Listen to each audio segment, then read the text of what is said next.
உங்களை வாழ்த்துகின்றோம். நம்பிக்கையின் தேவனிடமிருந்து நம்பிக்கையின் வார்த்தைகளை தரும் ஆசீர்வாத நிகழ்ச்சி நம்பிக்கையின் குரல். You are watching and listening Voice of Hope. நீங்கள் பார்த்தும் கேட்டுக்கொண்டும் இருப்பது நம்பிக்கையின் குரல். வாருங்கள், தேவ ஆசீர்வாதத்தை என் ஆண்டவரும் இரட்சகருமாகிய இயேசு கிறிஸ்துவின் நாமத்திலே அன்போடு வாழ்த்து.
எனக்கு அருமையான தேவனுடைய பிள்ளைகளே,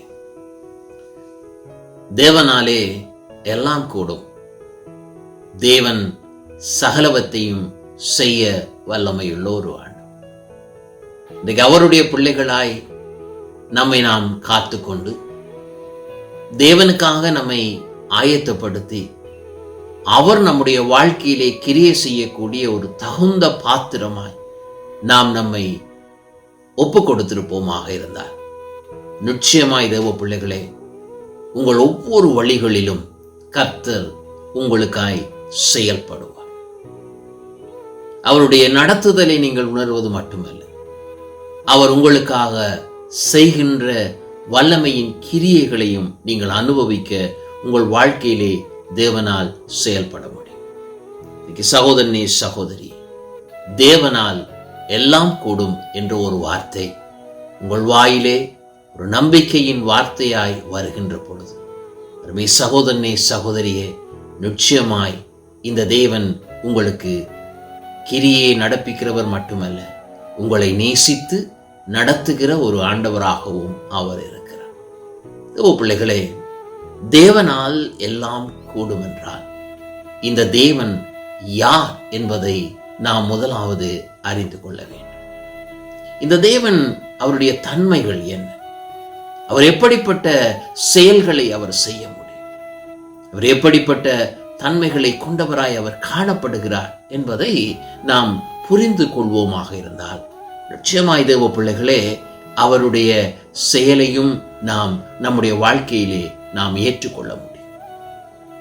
பல வேளைகளிலே நாம் ஒரு பொருளை நாம் வாங்க வேண்டுமாக இருந்தால் இந்த நாட்களிலே, அல்லது ஒரு காரியத்தை நாம் செய்ய வேண்டும், ஒரு இடத்துக்கு நாம் போக வேண்டுமாக இருந்தால், இப்பொழுது நம்முடைய இருக்கின்ற ஒரு பழக்கம் அந்த இடத்தை குறித்து, அந்த ரெஸ்டாரண்டை குறித்து, அந்த பொருளை குறித்த மற்றவர்களுடைய கருத்து என்ன, ரிவ்யூ என்ன என்பதை நாம் பார்ப்பது உண்டு.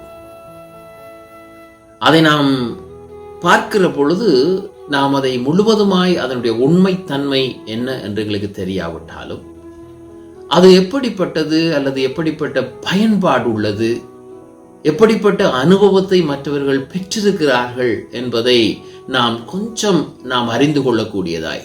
இதை இன்றைக்கு எல்லாரும் ஒரு பழக்கமாய் வைத்திருக்கிறார். ஆனால் தேவ பிள்ளைகளே, கிறிஸ்தவ வாழ்க்கையிலே நாம் இப்படியான மற்றவர்களுடைய அனுபவத்தையோ மற்றவர்களுடைய அவர்களுடைய சிபாரிசுவையோ அல்லது நாங்கள் எடுத்துக்கொண்டு அல்லது மற்றவருடைய வார்த்தையை நாம் எடுத்துக்கொண்டு நாம் ஒரு காரியத்தை விசுவாச வாழ்க்கையிலே தீர்மானித்து விட முடியாது.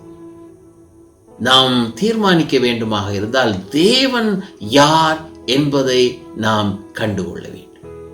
இந்த நாளிலே தேவ பிள்ளைகளே, முதலாவதாய் தேவனுடைய தன்மையை புதிய ஏற்பாட்டிலே பார்க்க வேண்டுமாக இருந்தால் முதலாவதாய் என் மனதில் தோன்றின ஒரு வார்த்தை 2 தீமோத்தேயுவின் புத்தகம் 2வது அதிகாரம் 13வது வசனத்தில், நாம் உண்மை இல்லாதவர்களாய் இருந்தாலும் அவர் உண்மை உள்ளவராய் இருக்கிறார், அவர் தம்மை தாம் மறுதலிக்க மாட்டார் என்று அங்கே வாசிக்கின்றோம். முதலாவதாக தேவ பிள்ளைகளே, தேவனுடைய தன்மை என்ன? அவர் உண்மை உள்ள ஒரு தேவன். அவர் உண்மை உள்ளவராய் அவர் இருக்கிறார். தேவன் உண்மை உள்ளவராய் இருக்கிறதுனாலே நம்முடைய வாழ்விலே நமக்கு அது எப்படிப்பட்ட ஆசீர்வாதத்தை தரும்? முதலாவதாக 1 யோவான் 1வது அதிகாரம் 9வது வசனத்திலே, நம்முடைய பாவங்களை அறிக்கையிட்டால் பாவங்களை நமக்கு மன்னித்து எல்லா அநியாயத்தையும் நீக்கி நம்மை சுத்திகரிப்பதற்கு அவர் உண்மையும் நீதியும் உள்ளவராயிருக்கிறார். அவர் உண்மை உள்ள ஒரு தேவன். ஆகவே என்ன செய்கிறார்? நாம் பாவத்தை அங்கே மன்னிக்கும்படியா, வாக்குத்தத்தம் கொடுத்த தேவன் இல்லையா? அவர் மூலமாக, கிறிஸ்து இயேசு மூலமாய் நமக்கு அங்கே மன்னிப்பு உண்டு என்பதை அங்கே கர்த்தர் நமக்கு தீர்மானித்து வைத்திருக்கிறார். ஆகவே நம்முடைய பாவங்களை நாம் அறிக்கையிடுகிற பொழுது அதை நீக்கி நம்மை சுத்திகரிப்பதற்கு அந்த தேவன் எப்படிப்பட்டவர்? உண்மை உள்ள ஒரு தேவனாய் அவர் இருக்கிறார்.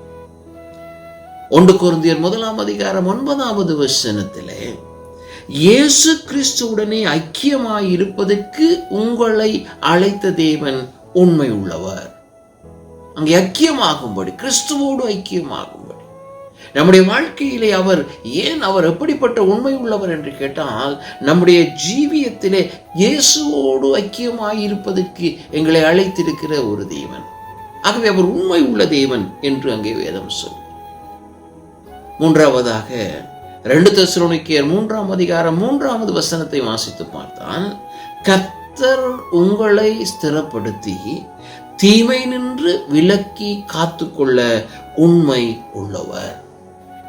அருமையான சகோதரனே, சகோதரி, பாருங்க, இந்த தேவன் அவர் நமக்காக செயல்பட வேண்டும் என்று விரும்புகிறார். இன்றைக்கு தேவனால் எல்லாம் கூடும் என்று நாம் சொல்ல முடியும் என்றால், இந்த தேவன் யார் என்றால், ஐயா, வசனம் சொல்லுகிறது, அவர் தீமை நின்று என்னை விலக்கி காக்கின்ற ஒரு தேவன். என்னை ஸ்திரப்படுத்துவார், என்னை பலப்படுத்துவார், என்னுடைய சூழ்நிலையில் என்னை பலப்படுத்துவார், என்னுடைய நிலைமைகளிலே, என்னுடைய முடியாத நிலைமைகளில், என் பலவீனங்களிலே என்னை ஸ்திரப்படுத்தி பலப்படுத்துகிற ஒரு ஆண்டவர் என்னை தீமை நின்று விலக்கி காத்து கொள்வதற்கு அவர் உண்மை உள்ள செயல்பட்ட கூடிய ஒரு உண்மை உள்ள ஒரு ஆண்டவர். அவரை நம்ப முடியும். அவர் எனக்காக அதை செயல்படுவார். கர்த்தருடைய வல்லமையின் கிரியை என் வாழ்க்கையிலே அங்கே கொடுக்கப்படுகிற பொழுது தேவன் எனக்காக இப்படிப்பட்ட காரியத்திலிருந்து விடுதலை ஆக்கக்கூடிய ஒரு தேவன்.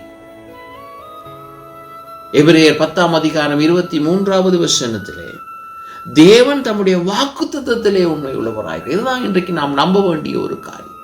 தேவன் தம்முடைய வாக்குத்தத்தை, எபிரேயர் 11ஆம் அதிகாரம் முழுவதையும் வாசித்து பார்த்தால், அந்த விசுவாசிகளின் பட்டியலிலே தேவ பிள்ளைகளே ஒவ்வொருவருடைய பெயரையும் வாசிக்கிற பொழுது அவர்கள் ஒவ்வொருவரும் தேவனுடைய வாக்குத்தத்தத்தை நம்பினார்கள், தேவனை நம்பினார்கள், தேவனுடைய செயலை நம்பினார்கள். இதை கேட்டுக்கொண்டிருக்கிற சகோதரனே, சகோதரியே, இன்றைக்கு கர்த்தருடைய வாக்குத்தத்தங்களை நம்புகிறீர்களா? கர்த்தருடைய வாக்குத்தத்தங்களை எடுத்து வைத்து தேவ பிள்ளைகளே, உங்களுடைய பிரச்சனைகள் நடுவிலே நீங்கள் அதை அறிக்கை செய்கிறீர்களா?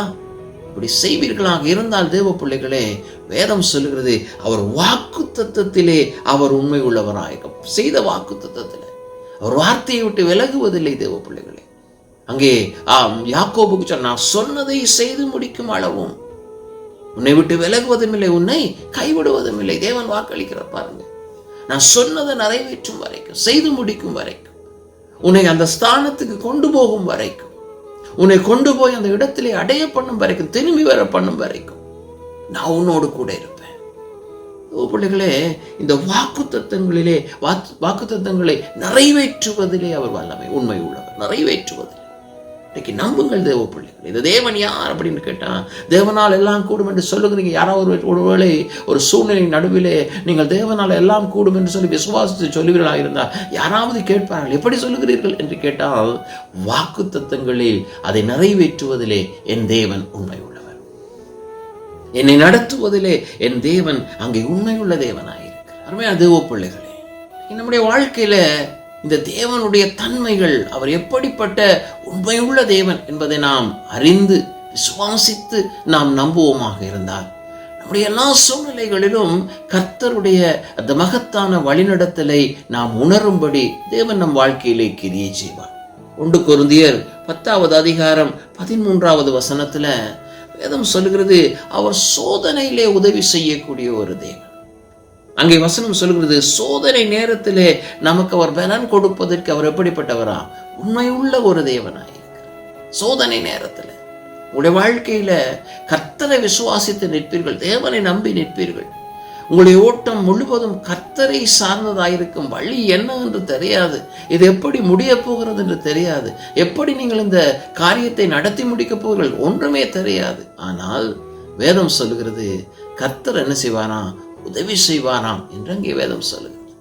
நம்முடைய சோதனை நேரங்கள் ஒருவேளை சொந்த போகிற ஒரு நேரம் இருக்கலாம், கர்த்தரை விட்டு விலகிவிடக்கூடிய ஒரு சூழ்நிலை இருக்கலாம், அல்லது சோதனை, அதாவது ஒருவேளை விசுவாசத்தை விட்டு விலகி ஆபிரகாமை போல தேவ பிள்ளைகளே அரண்மனைக்குள்ள கொண்டு போகப்பட்டால் அங்கே சாராளுக்கு ஏதாயும் ஆகிவிடும் என்கிற ஒரு நிலை உண்டாகி, தேவ பிள்ளைகளே ஏதோ ஒன்றை சொல்ல அவன் நினைத்ததை போல தேவ பிள்ளைகளே உங்கள் வாழ்க்கையிலும் ஒருவேளை கர்த்தரை விட்டு விலகக்கூடிய ஒரு சூழ்நிலை வருமாக இருந்தால், வேதம் சொல்கிறது, சோதனையில் உதவி செய்கிற ஒரு உண்மை உள்ள ஒரு தேவன். சோதனையில் அவர் உதவி செய்வார். கடைசியாய் தேவ பிள்ளைகளே, வெளிப்படுத்தின விசேஷம் 1வது அதிகாரம் 5ஆம் வசனத்திலும் 3:14 நீங்கள் வாசித்து பார்த்தால் வேதம் சொல்கிறது, அவர் நமக்கு தைரியம் அளிக்கக்கூடிய ஒரு தேவன். நமக்கு தைரியம் அளிக்கக்கூடிய ஒரு தேவன். இந்த நாள்ல தேவ பிள்ளைகளே, அவர் உண்மை உள்ள ஒரு தேவன. காரணம், அவருடைய வாக்கு தத்தங்களை நிறைவேற்றுவதிலே கவனமாய் அவர் இருக்கிறார். ஆபிரகாமுக்கு வாக்கு தத்தத்தை கொடுத்தார். ஆபிரகாமுக்கு வாக்குத்தை கொடுத்த பொழுது ஆபிரகாமின் ஒவ்வொரு வழிகளும் கர்த்தரால் கவனிக்கப்பட்டது. ஆபிரகாமின் ஒவ்வொரு பாதையும் கர்த்தரால் கவனிக்கப்பட்டது. காரணம், அழைத்த தேவன் மட்டுமல்ல, அனுப்பின தேவன் மட்டுமல்ல, வாக்குத்தத்தத்தையும் கொடுத்திருந்தார். அந்த வாக்குத்தத்தம் நிறைவேறும் வரைக்கும் தேவ பிள்ளைகளே ஆபிரகாமோடு கர்த்தர் அங்கே இருந்தார். அந்த வாக்குத்தத்தை நிறைவேற்றுவதில் அவர் உண்மை உள்ளவராய் காணப்பட்டார். புதிய ஏற்பாட்டில் ஆண்டவராய் இயேசு கிறிஸ்துவின் பிறப்புக்கு முன்பதாக யோசேப்பும் மரியாளும் அங்கே தெரிந்து கொள்ளப்படுகிறார். இயேசு பிறப்புக்காக ஒரு ஆவியினால் பெற்றெடுக்கின்ற உற்பத்தியான ஒரு குழந்தையை பெற்றெடுக்கிற ஒரு பொறுப்பு அவர்களுக்கு கொடுக்கப்படுகிறது. இந்த 2 பேருக்கும் தேவ பிள்ளைகளே தேவதூதனால் அங்கே காரியங்கள் சொல்லப்படுகிறது. நீங்க கவனித்து பாருங்கள், மரியாளுக்கு நேரடியாய் பேசுகிற ஒரு தூதன், யோசேப்புக்கோ சொப்பனத்தில் பேசுகிற ஒரு காரியம். இந்த 2 நடைபெறுகிறது. ஆனால் ஒன்றை கவனித்துக் கொள்ளுங்கள், இந்த வாக்குத்தத்தமான காரியம் கிறிஸ்துவின் பிறப்பு நிறைவேறும் வரைக்கும் அதை காத்துக்கொள்ள உண்மையுள்ளவராயிருக்கிற தேவன் அவர்களை ஒவ்வொரு இடங்களிலும் கர்த்தர் எச்சரிப்பதும் நடத்துவதும் கொண்டு செல்வதும் சேர்ப்பதும் அவர்களை நடத்துகின்ற ஒரு தேவனாய் அந்த தேவன் காணப்படுகிறதை அங்கே பார்க்கிறோம். இதை கேட்டுக்கொண்டிருக்கிற என் சகோதரனே சகோதரி, உங்களாலும் இன்றைக்கு சொல்ல முடியும், என் தேவனால எல்லாம் கூடும் என்று சொல்ல முடியும். இந்த தேவன் உண்மை உள்ளவர் என்பதை நீங்கள் அறிந்திருந்தால், இந்த தேவன் உண்மை உள்ள கர்த்தர் என்பதை நீங்கள் புரிந்து வைத்திருந்தால், அவருடைய தன்மை இதுதான் என்பதை நீங்கள் நம்பினால் தேவ பிள்ளைகளே, நிச்சயமாய் தைரியமாய் நாம் எல்லா நிலைகளிலும் இந்த தேவன் உண்மை உள்ளவர் என்பதை நம்பி இந்த தேவனால் எல்லாம் கூடும் என்று நாம் சொல்ல முடியும். ஆகவே உபத்திரவம் வருகிறதா? தேவனால் எல்லாம் கூடும் என்று சொல்லுங்கள். சோதனை வருகிறதா? என் தேவனால் எல்லாம் கூடும் என்று சொல்லுங்கள். உங்களுடைய வாழ்விலே தேவ பிள்ளைகளே, தீமைகள் உங்களுக்கு எதிராய் விரோதமாய் வந்திருக்கிறதா? என் தேவனால் எல்லாம் கூடும், என் தேவன் என்னை தப்புவிப்பார் என்று சொல்லுங்கள். இன்றைக்கு அப்படிப்பட்ட ஒரு விடுதலையை பெற்றுக்கொள்ள கர்த்தர் இன்றைக்கு உங்களை நடத்துவார். அப்படிப்பட்ட தேவன் உங்களை சமாதானத்துக்குள் நடத்துவார். அவருடைய வல்லமையான கிரியை இயேசுவோடு ஐக்கியமாய் இருக்கும்படி அவர் உங்களை அழைத்திருக்கிறார் இல்லையா? அப்படிப்பட்ட ஒரு ஆண்டவருக்குள் வாழ்கிற ஒரு வாழ்க்கை உங்களுக்கு தரும்படி அழைத்த தேவன் நிச்சயமாய் அவருக்கூடாக, ஆண்டவருக்கூடாக, இயேசு கிறிஸ்துவுக்கூடாக ஒரு சமாதானத்தையும் பெற்றுக்கொள்ள அவர் நிச்சயமாய் உங்களை நடத்தும். ஆகவே உங்கள் ஒவ்வொரு சூழ்நிலைகளிலும் என் தேவனால எல்லாம் கூடும் என்று சொல்லுவோம். தேவனோடு நிற்போம், தேவனே நம்புவோம், தேவனை சார்ந்திருப்போம். உண்மை உள்ளவராய் இருக்கிற கர்த்தர் அவர் வாக்குத்தத்தங்களை நிறைவேற்றுவதிலும் வல்லவராய் இருக்கிற தேவனாய் இருக்கிறார் என்பதை விசுவாசிப்போம். அவர் நமக்கு செயல்பட்டு நம்மை வெற்றியாய் நடத்துவாரா? ஜெபிப்போமா? அன்பின் பரலோக தகப்பனே, இந்த வேளையிலும் சுவாமி உம்முடைய வல்ல கிருபைக்காக நாங்கள் ஜெபிக்கிறோம். உம்முடைய தயவுக்காக நாங்கள் ஜெபிக்கிறோம். உம்முடைய பிள்ளைகள் தேவரீர் இப்பொழுதும் கேட்கிற ஒவ்வொரு காரியங்களை கர்த்தர் அறிந்திருக்கிறார். அவருடைய சோதனையின் பாதைகள், உபத்திரவத்தின் வழிகள், அவர்களை சூழ்ந்து நிற்கிற தீமைகள் எல்லாவற்றையும் நீர் அறிந்த தேவனாய் இருக்கிறபடினால் ராஜா, இப்பொழுதும் அவர்கள் உண்மை உள்ளவர் என்று நம்பி விசுவாசித்து நிற்கிற இந்த வாழ்விலே கர்த்தர் அவர்களுக்கு வெற்றியை கட்டளையிடும்படியா நாங்கள் ஜெபிக்கிறோம். ஆண்டவரே, அவர்கள் தங்களுக்காகவோ அல்லது இன்னொருவருக்காகவோ அவர்கள் ஜெபிப்பார்களாக இருந்தார். இந்த ஜெபங்கள் தேவ சமூகத்தில் எட்டுகிறதற்காய் ஸ்தோத்திரம். விடுதலையை கட்டளையிடும், சமாதானத்தை கட்டளையிடும். ஆண்டவரே, வல்லமையான கிரியை வாழ்க்கையில நடைபெறும்படியா நாங்கள் ஜெபிக்கிறோம். சரீரத்தின் பலவீனங்கள், ஆண்டவரே, சரீரத்தில் இருக்கிற நோவுகள், ஆண்டவரே, சரீரத்திலே ஆண்டவரே இன்றைக்கு வைத்தியர்களால் கண்டுபிடிக்கப்பட்டும் ஆண்டவரே எந்த விதமான சிகிச்சையும் இல்லாமல் அல்லது சிகிச்சை செய்ய முடியாது என்று கைவிடப்பட்டிருந்தார். என் ஆவியானவரே, நீங்க அவர்களுக்கு எல்லாம் கூடும் என்கிற அந்த வார்த்தை கூடாக ஒரு வல்லமையின் சுகத்தை கட்டளையிடுகிறது. கைஸ்தோத்திரம். ஆசீர்வாதம். இயேசுவின் நாமத்தில் ஜெபிக்கிறோம் எங்கள் நல்ல பிதா. ஆமென். கிறிஸ்துவுக்குள் அன்பானவர்களை, மீண்டும் ஒரு தேவ செய்தியோடு உங்களை சந்திக்கும் வரை கர்த்தர் உங்களை ஆசீர்வதிப்பார் என்று கூறி உங்களிடத்திலிருந்து விடைபெறுகிறேன்.